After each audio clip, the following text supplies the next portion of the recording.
أما بعد فإن خير الحديث كتاب الله وخير الهدي هدي محمد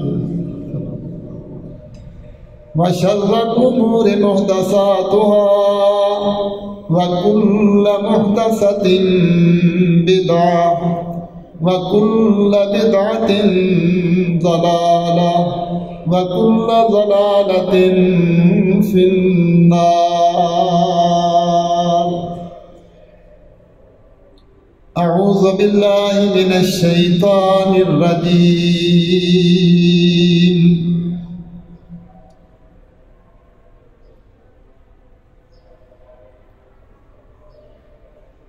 الذين آمنوا ولم يلبسوا إيمانهم بظلم أولئك لهم الأمن وهم مهتدون.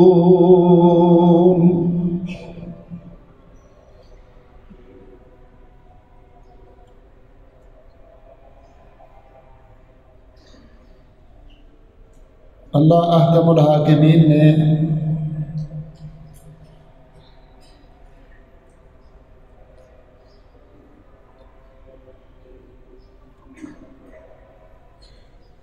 اس آخری امت کو محمد الرسول اللہ صلی اللہ علیہ وسلم کی امت کو ایک امت قرار دیا ہے.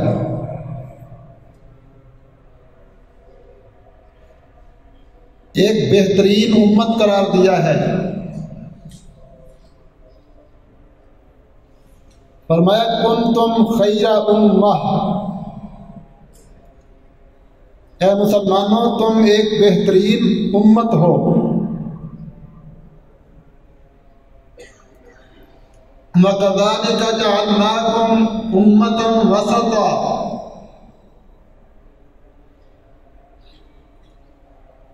ہم نے تمہیں ایک بہترین امت بنایا ہے.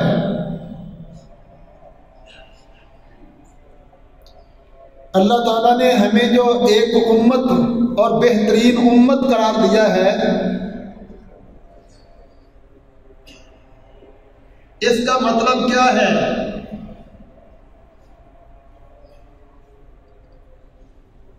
بدقسمتی سے آج ہمارے اندر امت کا تصور نہیں رہا.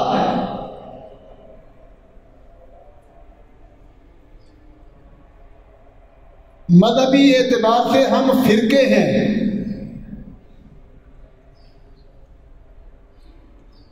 سیاسی اعتبار سے ہم پارٹی بازی میں بکھرے ہوئے ہیں.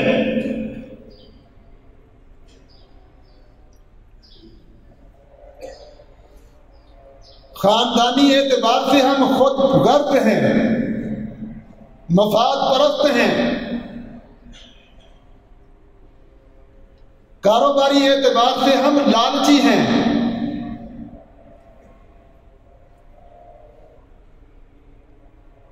معاشرتی اعتبار سے ہم کسی کو کچھ نہیں سمجھتے.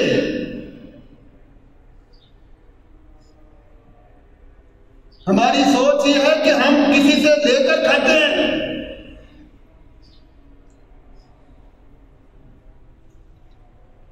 مختلف حیثیتوں میں ہم کٹے ہوئے پھٹے ہوئے لوگ ہیں. کسی کے ساتھ ہمارا کوئی معاملہ ہو، آمنا سامنا ہو، لین دین ہو، تو ہمارے ذہن میں وہی تصورات ہوتے ہیں جن میں ہم بکھرے ہوئے ہیں. کوئی دیوبندی سامنے آئے گا تو ہم سمجھیں گے یہ دیوبندی ہے.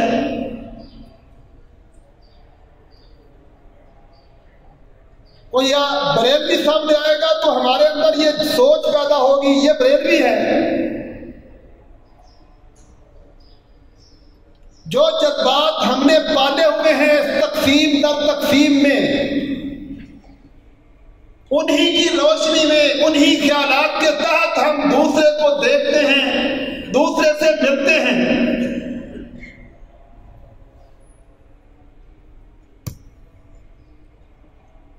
سیاسی پارٹی بازی کی بنیاد پر ہم اگر کسی کو ملیں گے یہ فلاں پارٹی کا ہے،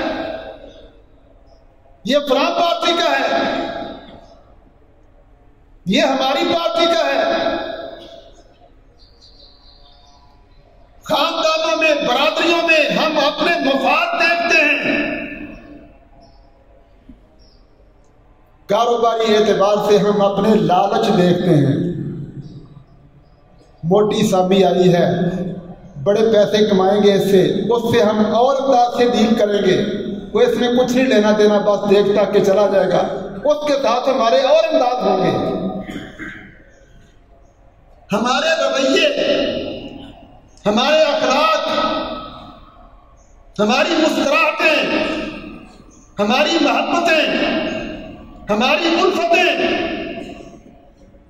ان تقسیموں کے اندر بکھری ہوئی ہیں۔ اللہ احکم الحاکمین نے جو امت کا لفظ بولا ہے اس کا مطلب کیا ہے؟ ذرا اس بات کو سمجھنے کی کوشش کریں۔ اللہ نے فرمایا کنتم خیر امہ، مسلمانوں تم ایک بہترین امت ہو، وَكَذَلِكَ جَعَلْنَاكُمْ أُمَّةً وَسَطًا، اور ہم نے تمہیں ایک بہترین امت بنایا ہے۔ یہ اسٹیٹس دے کر اللہ ہمیں کیا سمجھانا چاہتے ہیں؟ اس میں سبق یہ ہے کہ مسلمانوں تم سب ایک امت ہو، جو محمد الرسول اللہ صلی اللہ علیہ وسلم پر ایمان لائے ہیں وہ امت اجابت ہیں، یعنی یہ امت کا وہ حصہ ہے جو ایمان لا چکا ہے۔ دنیا میں محمد الرسول اللہ صلی اللہ علیہ وسلم کے سوا اور کوئی نبی نہیں، کسی کی رسالت نہیں، کسی کی نبوت نہیں، آپ آخر الزمان پیغمبر ہیں، خاتم النبیین ہیں اور پوری دنیا کے لیے ہیں، قیامت تک کے لیے ہیں۔ جو آپ پر ایمان نہیں لائے کافر ہیں۔ یہاں یہ بات بھی سمجھ رہے ہیں مسلمان اور کافر کے درمیان فرق کرنے والی چیز کیا ہے؟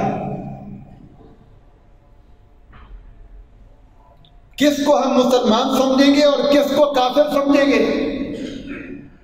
ہمارے دین نے ہمیں کیا معیار دیا ہے؟ صحیح بخاری کی روایت ہے جس میں والے لفظ ہیں محمد فرق بین الناس صلی اللہ علیہ وسلم، لوگوں کے درمیان فرق کرنے والے، کہ یہ مسلمان ہیں اور یہ کافر ہیں، یہ فرق کرنے والے محمد صلی اللہ علیہ وسلم ہیں۔ جو لوگ آپ کو اللہ کا سچا اور آخری نبی مان کر صحیح ایمان لا کر آپ کا کلمہ پڑھیں گے، آپ کے دین کو قبول کریں گے، وہ مسلمان ہیں چاہے وہ کتنے ہی گناہ گار کیوں نہ ہو۔ مسلمان گناہ گار تو ہو سکتا ہے نا، انسان ہے، اس میں صغیرہ گناہ بھی ہو سکتے ہیں، اس میں کبیرہ گناہ بھی ہو سکتے ہیں۔ انسان کے ساتھ یہ مسئلہ ہے، جو محمد رسول اللہ کا کلمہ پڑھیں گے، آپ کو آخری اور سچا نبی مانیں گے، ایمان صحیح ہونا چاہیے، سابقہ نبی نہیں سمجھنا آپ کو۔ یہ جو قادیانی مرزائی ہیں یہ آپ کو سابقہ نبی سمجھتے ہیں، موجودہ نبی انہوں نے اپنے پاس سے بنائے ہوئے ہیں، آپ کو سابقہ نبی نہیں، صحیح ایمان کہ آپ آخری نبی ہیں اور قیامت تک کے لیے ہیں، اور آپ کے بعد کوئی اور نبی دنیا میں نہیں آ سکتا۔ جو آپ پر ایمان لائیں گے، آپ کا کلمہ پڑھیں گے، وہ مسلمان ہیں چاہے وہ کتنے ہی گناہ گار کیوں نہ ہوں۔ اور جن لوگوں نے محمد الرسول اللہ صلی اللہ علیہ وسلم کا کلمہ نہیں پڑھا، آپ کو اللہ کا آخری اور سچا نبی نہیں مانا، وہ کافر ہیں۔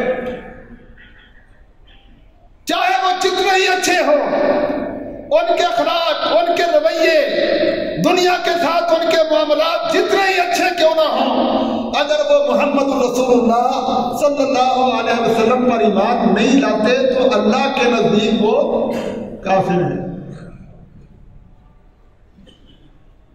یہ آپس میں ایک دوسرے پر فتوے لگانا، کلمہ پڑھنے والوں پر گناہوں کی وجہ سے، بد اعمالیوں کی وجہ سے، عقیدے کی خرابیاں، اعمال کی خرابیاں، اخلاق کی خرابیاں، جہالتیں، فتنے، ان چیزوں کی وجہ سے کلمہ پڑھنے والوں کو کافر کہنا جائز نہیں ہے۔ اسلام نے امر بالمعروف اور نہی عن المنکر کا فریضہ رکھا ہوا ہے کہ تمہارے مسلمان بھائی سارے عالم نہیں ہوتے، انسان ہیں، دنیا کی مجبوریاں ہیں، دنیا میں فتنے ہیں، دنیا میں جہالتیں ہیں۔ ان فتنوں اور جہالتوں کی بنیاد پر یہ انسان گناہوں میں مبتلا ہو سکتے ہیں۔ اگر کوئی گناہوں میں مبتلا ہے، عقیدہ ٹھیک نہیں، خرابیاں ہیں، اعمال کی خرابیاں ہیں، حتیٰ کہ کفر اور شرک والے کاموں کا بھی وہ مرتکب ہوتا ہے اپنی جہالت کی بنیاد پر، تو اس کو دعوت دے کر، سمجھا کر، نصیحت کر کے اس کی اصلاح کرنے کی کوشش کرنا ہے۔ جب تک وہ کلمہ پڑھتا ہے تب تک اس کو مسلمان سمجھنا ہے، اس کو کافر نہیں کہنا۔ جن لوگوں نے آپ کا کلمہ پڑھا وہ امت اجابت، اور جن لوگوں نے آپ کا کلمہ نہیں پڑھا، ہندو ہیں، سکھ ہیں، عیسائی ہیں، یہودی ہیں، دنیا میں کسی بھی قسم کے لوگ ہیں جو کافر ہیں، ان کے کفر کی کوئی حیثیت نہیں، ان کے نظاموں کی کوئی حیثیت نہیں۔ زمین اللہ نے پیدا کی ہے، آسمان اللہ کے ہیں، ساری کائنات کا خالق اور مالک اللہ ہے، حیثیت اللہ کے فیصلوں کی ہے، سچائی اللہ کے پاس ہے، بنیادی حیثیت اللہ اور اس کے رسول کے فیصلوں کی ہے۔ یہ جو کافر ہیں یہ امت دعوت ہیں، امت دعوت ہیں، یہ اپنی جہالتوں کی بنیاد پر، کفر کی بنیاد پر انکار کر رہے ہیں محمد الرسول اللہ صلی اللہ علیہ وسلم کا۔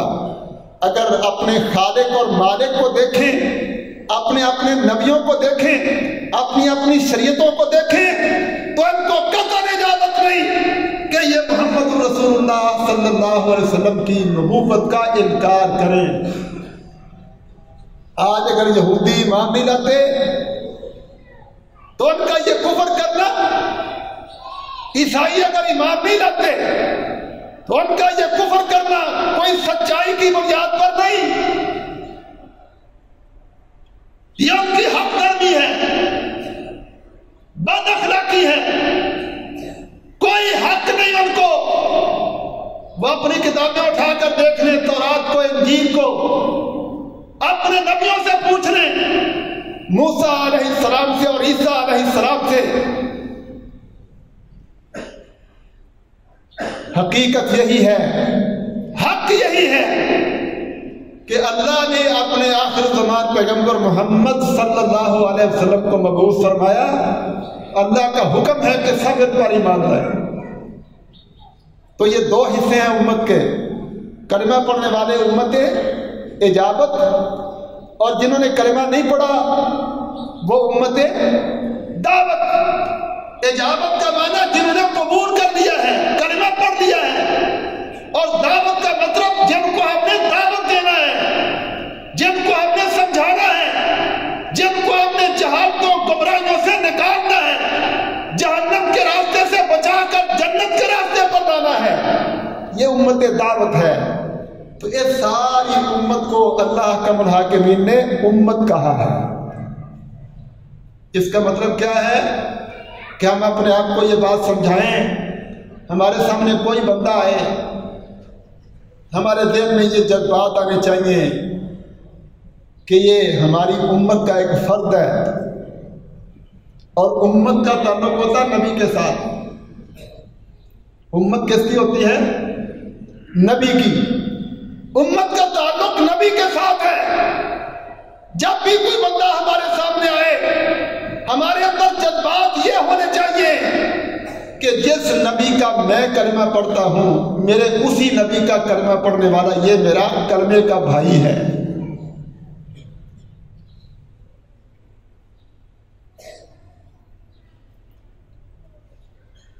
لین دین کرنا ہے، معاملات کرنے ہیں، وقتی ملاقات ہے یا ہمسایہ ہے، میرے علاقے کا ہے، میرے شہر کا ہے یا دوسرے علاقے کا ہے، دوسرے ملک کا ہے. امت کا مطلب یہ ہے کہ ہمارے جذبات یہ ہوں، ہمارے ذہن کے اندر خیالات یہ ہوں، ہماری سوچ یہ ہو کہ جس نبی کا میں کلمہ پڑھتا ہوں اسی نبی کا یہ کلمہ پڑھتا ہے، یہ میرا مسلمان، میرا کلمے کا بھائی ہے. لا الہ الا اللہ محمد رسول اللہ صلی اللہ علیہ وسلم کی بنیاد پر یہ میرا بھائی ہے. اس سے نفرت نہ ہو، اس سے حقارت نہ ہو، اس سے اجنبیت نہ ہو، بلکہ خوشی کا احساس ہو کہ یہ میرا کلمے کا بھائی ہے. اس کو دھوکہ دینے، اس سے فرار کرنے کی سوچ بھی نہ آئے، اس سے مطلب نکالنے کی سوچ نہ آئے، اس کی تحقیر تضلیل کا جذبہ پیدا نہ ہو. اگر اس بنیاد پر ہم سوچیں تو ہمارے نبی صلی اللہ علیہ وسلم کا فرمان کتنا بہترین واضح ہے.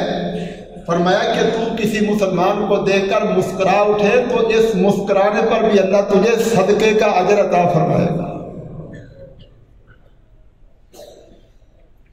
ہم امت ہیں، اگر مسلمان سامنے آتا ہے ہمارے اندر خوشی کے جذبات ہوں، میرے نبی کا کلمہ پڑھنے والا، میرا کلمے کا بھائی آ گیا ہے، اور اگر مجھے پتہ چلے کہ اس کے عقیدے میں خرابی ہے، اس کے اعمال میں خرابی ہے، اس کے رویے میں خرابی ہے، تو امر بالمعروف اور نہی عن المنکر کی بنیاد پر میں اپنے اس بھائی کو سمجھاؤں گا، اس کو دعوت دوں گا، اس کو نصیحت کروں گا، اس کو نیکی کا حکم دوں گا، برائی سے روکوں گا. وہ اللہ سے دور ہے، وہ نبی سے دور ہے، وہ علم سے دور ہے، میں اس کو اللہ کے قریب کروں گا.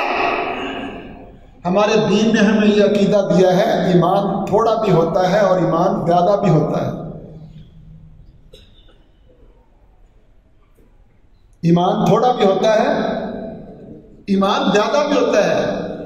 آپ خود بھی تصور کریں، حج کے وقت بندہ حج کے لیے جائے یا عمرہ کرنے کے لیے جائے تو اس وقت اس کی کیا کیفیت ہوتی ہے، اور یہاں رہ کر ہماری کیا کیفیت ہوتی ہے. رمضان میں ہماری کیفیت کیا ہوتی ہے، رمضان کے علاوہ باقی دنوں میں ہماری کیفیت کیا ہوتی ہے. وہاں عبادات کا شوق، تلاوت کرنے کے جذبے، اللہ اور اس کے رسول کے حکم پر چلنے کے جذبے، اور کبھی کسی نماز پڑھنے کو بھی جی نہیں چاہتا. ایک مجاہد کا ایمان، جان قربان کرنے کے جذبے، وہ موت کی وادیوں میں گھوم جاتا ہے، کفر پر قہر بن کے ٹوٹ جاتا ہے، اور یہاں جی میری بےزتی ہو جائے گی، میرا نقصان ہو جائے گا، اللہ کا حکم نہیں مانتا کہ میرا یہ ہو جائے گا، اس کو تحفظات ہیں. ایمان زیادہ بھی ہوتا ہے، ایمان تھوڑا بھی ہوتا ہے. جو آدمی جتنا زیادہ گناہوں میں ہوگا اس کا اتنا ایمان تھوڑا ہوگا، جو جتنا زیادہ نیک اعمال میں ہوگا اس کا اتنا ایمان زیادہ ہوگا. تو جو ہمارا بھائی دور ہے ہم اس کے ایمان کو بڑھانے کی کوشش کریں گے، اس کو اللہ کے قریب کریں گے، اس کو جہنم کا خوف دلائیں گے، اللہ کا حق بتائیں گے، اس کی اصلاح کریں گے، لیکن اس سے نفرت نہیں، حقارت نہیں. یہ امت کا تصور، کنتم خیر امہ، اللہ کا دیا ہوا سبق ہے. مسلمانوں تم ایک بہترین امت ہو، اپنے آپ کو امت سمجھو. آج ہمیں پھاڑا گیا ہے فرقوں میں، گروہوں میں، پارٹیوں میں. وہ امت والی سوچ ہماری نہیں. کسی بندے کو سامنے نہیں آتی، فرقے کی بنیاد پر، پارٹی کی بنیاد پر، مفاد پرستی کی بنیاد پر، خود غرضی کی بنیاد پر ہمارے جذبات ہوتے ہیں۔ یہ سوچ ہی غلط ہے۔ اللہ کے الحاکمین نے سوچ کو مضبوط کرنے کے لیے ایک بڑا شاندار سسٹم رکھا ہے اسلام نے۔ اسلام کے اندر ایک بڑا بہترین نظام رکھا ہے، اور وہ نظام کیا ہے؟ اللہ نے ہر ایک کے حق مقرر کیے ہیں۔ خاندان کا نظام ہے، حقوق کا نظام ہے۔ یہ تیرے باپ ہے، اس کا یہ حق ہے، یہ تیری والدہ ہے، اس کا یہ حق ہم نے مقرر کیا ہے، یہ تیری اولاد ہے، اس کے یہ حقوق ہیں۔ آپ جانتے ہو ماں باپ کے حقوق، ماں کے قدموں تلے جنت، باپ جنت کا دروازہ۔ اللہ کی عبادت کے بعد مردوں کے لیے ماں باپ کی اطاعت اور ماں باپ کے ساتھ اچھا سلوک کرنا۔ اور آج اللہ نے مومن مسلمان پیدا کی، تیری گود میں پہنچائی، اس کے تیرے اوپر حق ہیں، اس کی پرورش کرنا، اس کی تربیت کرنا، اس کے ایمان کی حفاظت کرنا، اس کے دین کی حفاظت کرنا، اس کے نان نف کے کھلانے پلانے کی ذمہ داری۔ بیوی کے حقوق کیا ہیں؟ بیوی کے اوپر خاوند کے حقوق کیا ہیں؟ بھائیوں کے حق کیا ہیں؟ بہنوں کے حق کیا ہیں؟ تیرا چچا تیرے باپ کی جگہ ہے، تیری خالہ تیری ماں کی جگہ ہے۔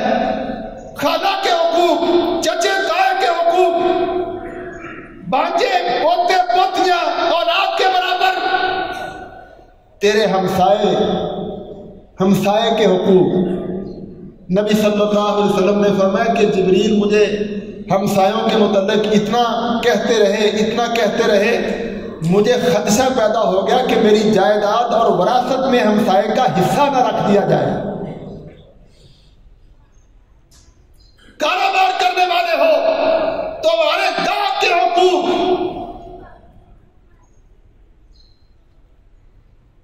یہ انسان تمہارے پاس آیا ہے اور تم نے ہمدردی خیر خواہی کی بنیاد پر کاروبار کرنا ہے۔ اسلام میں جو کاروبار کا نظام ہے نا، اللہ تعالیٰ ایک چیز جگہ پر ہر چیز پیدا نہیں کرتا۔ ایک چیز یہاں پیدا ہوتی ہے، دوسرے علاقے میں پیدا ہو رہی ہے، تیسری اور کسی اور علاقے میں پیدا ہوتی ہے۔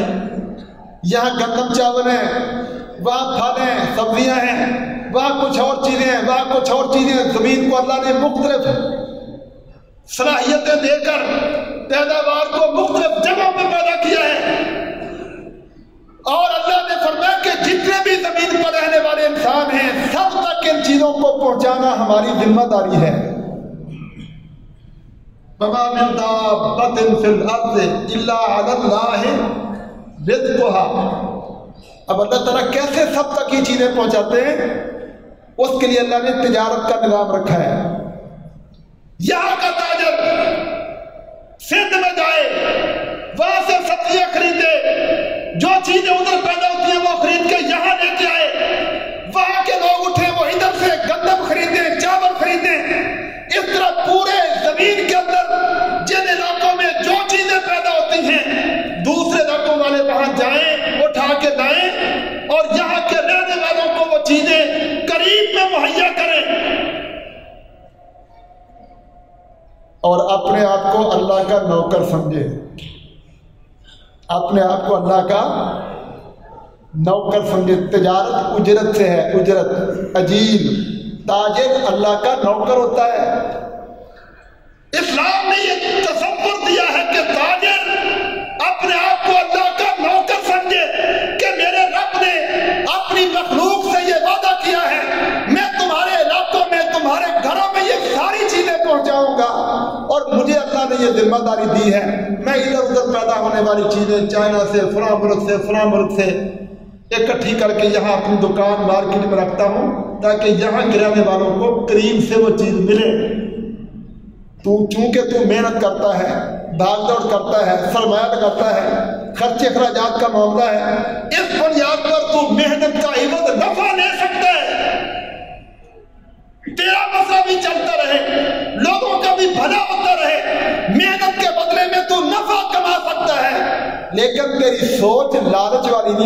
چاہیے، سوچ تیری ہمدردی اور خیر خواہی والی ہونی چاہیے۔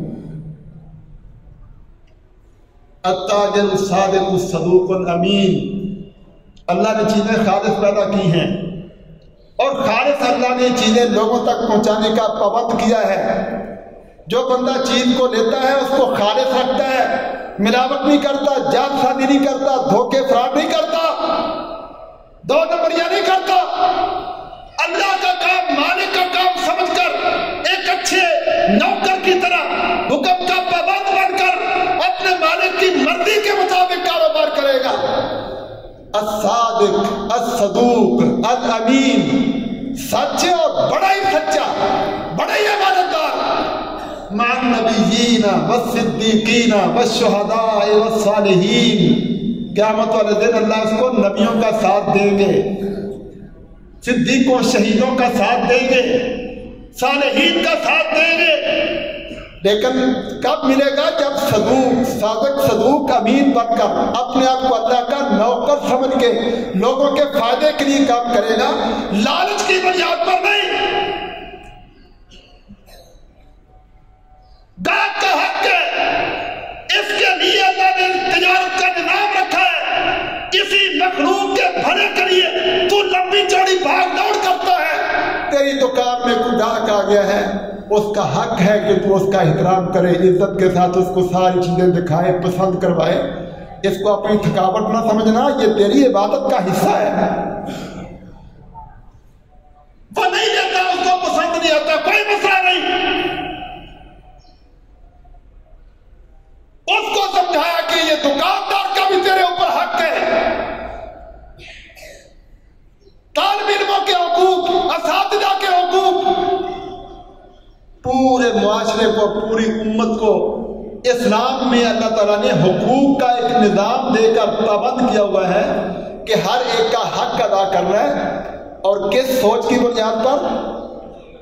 اللہ نے ہمیں امت بنایا ہے، ہم کلمے کے بھائی ہیں، اور جس نبی کا ہم نے کلمہ پڑھا ہے، جس رب کا ہم نے دین قبول کیا ہے، اس رب نے میرے اوپر میرے اس بھائی کا حق رکھا ہے۔ یہ میرا باپ ہے تو میں وہ حقوق سامنے رکھوں، میری والدہ ہے تو میں نے ان حقوق کے مطابق چلنا ہے، میری اولاد ہے تو میں نے وہ حقوق پورے کرنے ہیں، میرا ہمسایہ ہے تو میں نے اس حق کے ساتھ چلنا ہے۔ اجنبی ہے، مسافر ہے، غریب ہے، مسکین ہے، یتیم ہے، مقروض ہے، ہر ایک کے اللہ نے حق مقرر کیے ہیں۔ علم یہ ہوتا ہے، علم جس کو علم کہتے ہیں نا، علم یہ ہے کہ بندہ وہ جانے، وہ پہچانے کہ اللہ نے ہمیں ایک امت بنایا ہے تو ہمارے آپس میں کیا حقوق رکھے ہیں، کس طرح ہم نے زندگی گزارنا ہے، کس طرح رہن سہن کرنا ہے، کس طرح لین دین کرنے ہیں، کس طرح معاملات کرنے ہیں۔ میں کاروباری ہوں تو کیسے مجھے میرے رب نے حکم دیا ہے، میں گاہک ہوں تو میرے اوپر شریعت کی کیا پابندیاں ہیں، میں شاگرد ہوں تو استاد کا کیا حق ہے، میں استاد ہوں تو طلباء کا کیا حق ہے، میں مزدور ہوں تو جس کی مزدوری کرتا ہوں اس کے کیا حقوق ہیں، اور اگر میں مزدور سے کام لینے والا ہوں تو میرے دل میں مزدور کے کیا حقوق ہیں۔ اللہ نے یہ نظام بنا کر حقوق کا، رشتہ داری کا، خاندانی نظام کا اسلام ہمیں عطا فرمایا ہے، اور فرمایا لوگوں ان حقوق کا خیال رکھنا ہے۔ الذین آمنوا، جو لوگ ایمان کو قبول کریں گے، ہمیں اپنا رب مانیں گے، ہمارے نبی کو اپنا قائد، امام، رہنما مانیں گے، ہمارے دین کو اپنا دین تسلیم کریں گے، پھر اس نظام نے، اس دین نے جو حقوق کا نظام رکھا ہے، جو خاندان کا نظام رکھا ہے، اس کے مطابق اپنے آپ کو چلائیں گے۔ وَلَمْ يَلْبِسُوا إِيمَانَهُمْ بِظُلْمٍ، اپنے ایمان میں کسی کی حق تلفی، کسی ظلم کو ساتھ نہیں رکھیں گے۔ وَلَمْ يَلْبِسُوا إِيمَانَهُمْ بِظُلْمٍ، ظلم کیا ہوتا ہے؟ حق والے کو حق نہ دینا، یہ ظلم ہے۔ وَلَمْ يَلْبِسُوا، اللہ نے مطلق بات کی ہے، الذین آمنوا، وہ لوگ جو ایمان قبول کریں گے، وَلَمْ يَلْبِسُوا إِيمَانَهُمْ بِظُلْمٍ، پھر ایمان لانے کے بعد ہر ایک کے حق ادا کریں گے، کسی کی حق تلفی نہیں کریں گے۔ اولئک لہم الامن، یہ لوگ ہیں جو امن سے رہیں گے، جو وقار سے رہیں گے، جو عزت سے رہیں گے، جن کے گھروں میں، ملکوں میں، معاشروں میں امن ہوگا، وَهُمْ مُهْتَدُونَ، اور یہی وہ لوگ ہیں جو ہدایت والے ہوں گے۔ محترم بھائیو، آؤ اس فتنے کے دور میں ہم سوچیں، اللہ نے ہمیں امت کا تصور دیا ہے، کیا اس تصور کو ہم سمجھتے ہیں؟ پھر اللہ نے جو یہ حقوق کا نظام مقرر کیا ہے، ہم ہر ایک کا حق مانتے ہیں، اس کا احترام کرتے ہیں؟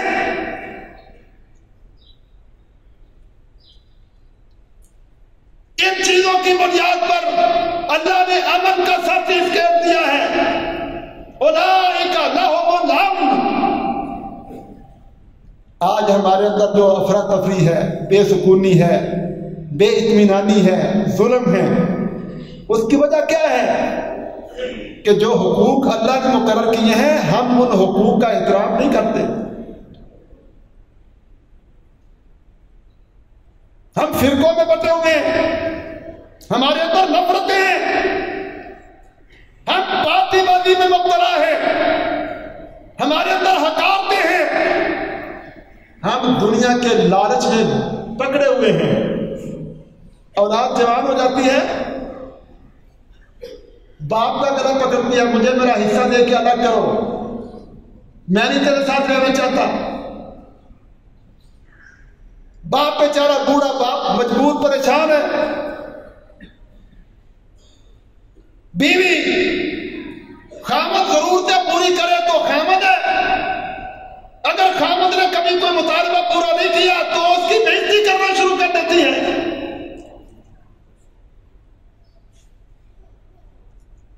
ماں باپ کو شکایتیں لگاتی ہے، ماں باپ اپنے داماد کا گریبان پکڑتے ہیں، خامد کے ماں باپ کی عزت نہیں، خامد کے بھائیوں بہنوں کی عزت نہیں۔ ہم نے وہ حقوق کو پوری نہیں کیے جو اللہ نے ہمارے اوپر مقرر کیے ہوئے ہیں۔ اگر ہمیں یہ احساس ہو کہ یہ بندہ ٹھیک ہے، میرے نزدیک اس کی کوئی اتنی حیثیت نہیں، یہ کمزور ہے، دبلا پتلا ہے، ماڑا ہے، کاروباری مضبوط نہیں، لیکن میرے رب نے اس کے حقوق مقرر کیے ہیں، میں اپنے رب کو دیکھوں، میں اس کو کیوں دیکھوں؟ اگر ہمارا ایمان مضبوط ہو، اللہ کے مقرر کردہ حقوق کو ہم اپنا دین سمجھ کر قبول کریں۔ ماں باپ کی اطاعت کرنا صرف فرما برداری کا معاملہ نہیں، ہمارا دین ہے۔ بیوی کے حقوق پورے کرنا ہمارا دین ہے، رشتہ داروں کے حقوق پورے کرنا ہمارا دین ہے، گاہکوں کے ساتھ عزت احترام سے پیش آنا، ہمدردی خیرخواہی کے جذبات رکھنا ہمارا دین ہے، اساتذہ کی عزت ہمارا دین ہے، مزدوروں سے محبت ہمارا دین ہے، غریبوں مسکینوں کی ضرورتیں پوری کرنا، ان پر خرچ کرنا ہمارا دین ہے۔ اگر ہم اس کو اپنا دین سمجھیں پھر ہمارا ایمان پورا ہوتا ہے۔ ہم فتنوں کا شکار ہیں، ہم سمجھتے ہیں نماز پڑھنا ہماری دینداری نماز ہوتا ہے بس، یا سال کے بعد حج عمرہ کر دو۔ دکان پہ بیٹھ کر ہم مسلمان ہوتے ہیں، فراڈ بازیاں کرتے ہیں، دھوکے دیتے ہیں، ملاوٹیں کرتے ہیں، جعل سازیاں کرتے ہیں، واہ ہمارا ایمان کہیں کدھر ہے؟ کوئی اجنبی لڑکی سامنے آ جائے، امت کا تصور یہ ہے میری بہن ہے، مسلمان بہن ہے، میرا کرنے کی بہن ہے، آنکھیں پھاڑ پھاڑ کے دیکھنے والے کا تصور کیا ہے؟ آوازیں کسنے والے کی سوچ کیا ہے؟ وہ لڑکی کسی لڑکے کو دیکھے، امت کا تصور کا مطلب یہ ہے کہ وہ سمجھے یہ میرا بھائی ہے۔ اگر وہ اس کے اوپر جالے پھینکنے کی کوشش کرتی ہے تو کیا سوچ ہے اس کے پیچھے؟ میرے پاس گاہک آ جاتا ہے، امت کا تصور یہ ہے کہ میرا بھائی آیا ہے جس کی خیر خواہی ہمدردی کا مجھے اللہ نے حکم دیا ہے، اگر میں اسے اس کی جیب خالی کرنے کی کوشش کروں، اس کو ملاوٹ والا دھوکے والا سامان دیتا ہوں، 2 نمبر سامان دیتا ہوں، تو میری سوچ کیا ہے؟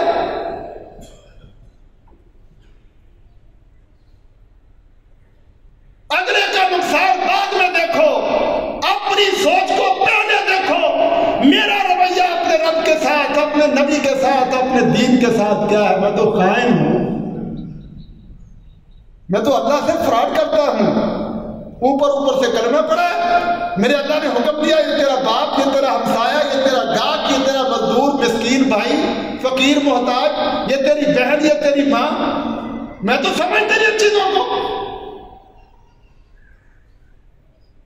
ایمان میں ہمیں اپنا تقابل ہمیشہ اللہ سے کرنا چاہیے، ایمان کے معاملے میں ہمیں اپنا تقابل ہمیشہ اللہ سے کرنا چاہیے کہ میرے رب کا حکم ہے مجھے، میں نے اس کو نہیں دیکھنا یہ کیا کرتا ہے، میں نے اپنے اللہ کو دیکھنا ہے۔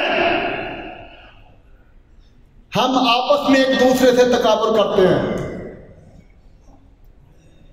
کیا کہتے ہیں؟ جی کہو گے تو جی سنو گے، اوے کہو گے تو اینٹ کا جواب پتھر سے دیں گے، یہ سوچیں ہیں ہماری۔ ہم آپس میں ایک دوسرے کا تقابل کرتے ہیں، اگر اچھے بندے کے ساتھ میں اچھا ہوں، برے کے ساتھ میں بھی برا ہوں، تو میرا دین کیا ہوا؟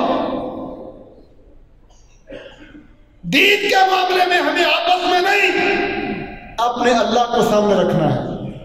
یہ میرے سے اچھا سلوک کرے پھر بھی میں اللہ کے حکم کے مطابق چلوں گا، یہ میرے ساتھ اچھا سلوک نہیں کرتا، برا رویہ رکھتا ہے، دکھ دیتا ہے، تکلیف دیتا ہے، پھر بھی میں اس کے ساتھ اپنا تقابل نہیں کرتا، میں اللہ کے ساتھ اپنا تقابل کروں گا۔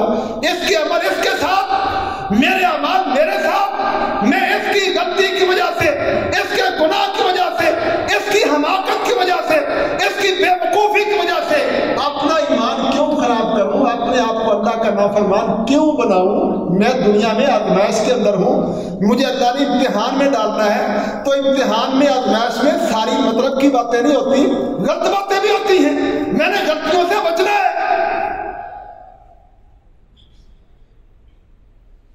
ہمارا ایمان ہی ٹھیک نہیں، ہم اپنے آپ کو جب اپنے اللہ کے حوالے سے دیکھیں گے، اللہ اکبر، تو ہم نے کس قدم پر اپنے اللہ کو سامنے رکھا ہے۔ الذین آمنوا، جو لوگ ایمان قبول کریں، ایمان کا مطلب کیا ہوتا ہے؟ اپنی زبانوں سے بھی وہی بات کہو جو اللہ اور اس کے رسول نے فرمائی ہے، اپنے دلوں میں وہی نظریات پالو، وہی سوچیں رکھو جو اللہ اور اس کے رسول کے احکامات ہیں، اور اپنے کردار اعمال کو بھی اسی طریقے پر رکھو جس طریقے پر اللہ اور اس کا رسول پسند کرتا ہے۔ یہ ایمان ہے، تمہارا ظاہر، تمہارا باطن اللہ اور اس کے رسول کے احکامات کے مطابق ہونا چاہیے، قول، فعل، عمل۔ ایمان زبان سے اقرار کرنا، کس چیز کا اقرار کرنا ہے؟ کیا چیزیں بولنا زبان سے؟ اینٹ کا جواب پتھر، یہ کہنا جی کرو گے تو جی کہوں گا، اوے کرو گے تو اگر تو ایسا تو میں اس سے بڑا ایسا ویسا ہوں۔ نہیں، زبان سے وہ باتیں کرو جو اللہ اور اس کے رسول نے فرمائی ہے، اپنے دلوں میں بھی وہی سوچ رکھو، دنیا کے فلسفے نہ دیکھو، دنیا کیا کرتی ہے، لوگ کیا کرتے ہیں۔ ہمارے لوگوں نے بہت بڑی دلیل سمجھی ہوئی ہے، یہ ساری دنیا اس طرح کر رہی ہے، ساری دنیا اس طرح کرتی ہے، تو کو دنیا سے لے گئے۔ عبداللہ ابن مسعود رضی اللہ تعالیٰ عنہ کی روایت ہے، سنن ترمذی میں، اپنے شاگردوں سے کہتے ہیں لا یکون احدکم اما، کوئی بدھو بن کر زندگی نہ گزارے، اما بدھو۔ شاگرد پوچھتے ہیں جناب یہ بدھو بننے کا مطلب کیا ہے؟ ابن مسعود رضی اللہ تعالیٰ عنہ بیان کرتے ہیں بدھو بننے کا مطلب یہ ہے یقول ما یقول الناس، کہ بندہ یہ کہے کہ ساری دنیا اس طرح کر رہی ہے، ساری دنیا اس طرح کر رہی ہے۔ ابن مسعود کہتے ہیں وہ بدو ہے، اسے احساس ہی نہیں کہ تو نے ساری دنیا کو چھوڑ کر محمد رسول اللہ کا کلمہ پڑھا ہے صلی اللہ علیہ وسلم۔ تو دنیا کو دیکھتا ہے، تو یہ دیکھ میرے پیغمبر محمد صلی اللہ علیہ وسلم نے کیا فرمایا، دنیا کیا کہتی ہے، کیا کرتی ہے، اچھا کرتی ہے، برا کرتی ہے، دکھ دیتی ہے، سکون دیتی ہے، تمہیں اس سے غلط نہیں، اس امتحان گاہ سے تو نے گزرنا ہے اپنے دامن کو بچا کر۔ تو ہمیشہ یہ سوچ کہ میرا رب کیا کہتا ہے، میرا رسول کیا کہتا ہے۔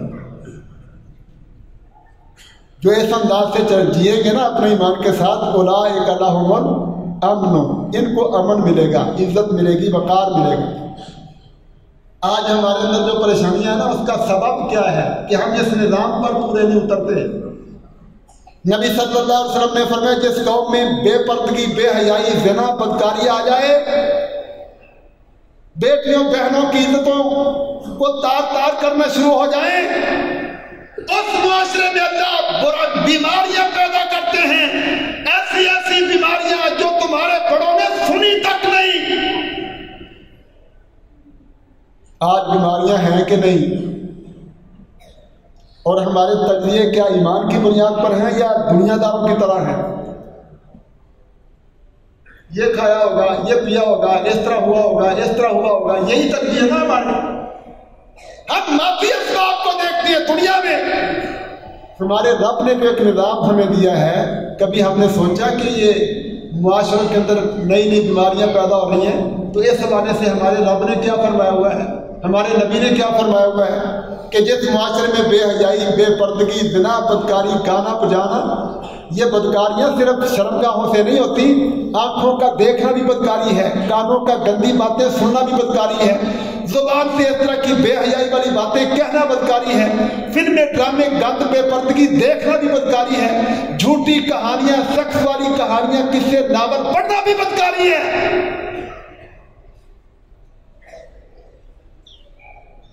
جس معاشرے میں، جس قوم میں بے حیائی اور بدکاری آ جائے، اللہ بیماریاں نازل کرتے ہیں۔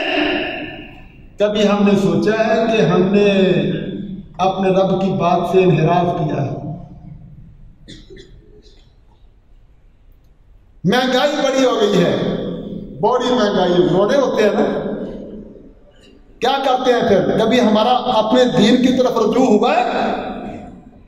غیبتیں کریں گے، چوریاں کریں گے، حکومت کے خلاف، فلاں پارٹی کے خلاف، فلاں پارٹی کے خلاف، یہ ہو گیا، وہ ہو گیا، دنیا کے رونے روتے رہیں گے۔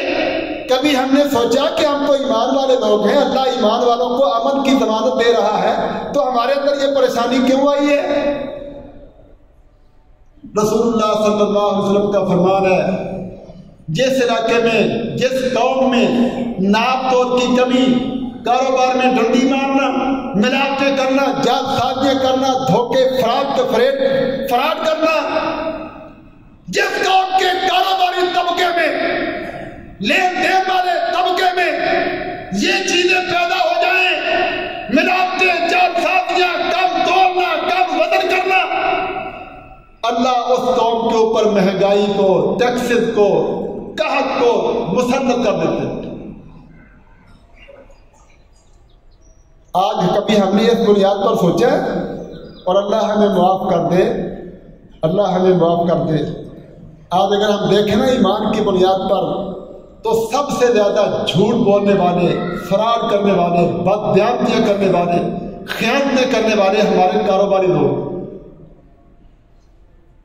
لاکھوں پتی، کروڑوں پتی، اربوں پتی، اتنی گری ہوئی انسانیت ہے، جائیدادوں کا حساب ہی کوئی نہیں، دولتوں کا حساب ہی کوئی نہیں، چند ٹکوں کے لالچ میں بے ایمانیاں کرتے ہیں۔ کوئی مسکین فقیر بیچارہ چوری کرے، سمجھا جا سکتا ہے بیچارہ مجبور تھا، گھر میں بھوک ہے، بچوں کے لیے مجبوری سے ایسا ہو گیا، یہ کروڑوں پتیاں یہ بے ایمانیاں کیوں کر رہا ہے؟ آج کون سا کام ہے جس میں 2 نمبری نہیں؟ ہم رونے روتے ہیں دنیا کے، اپنے ایمان کی بنیاد پر بھی سوچیں، ایمان کے حوالے سے ہمیں ہمارا رب کیا حکم دے رہا ہے، ہمیں کیسا بنانا چاہتا ہے۔ کنتم خیر امہ، تم بہترین امت کے لوگ ہو،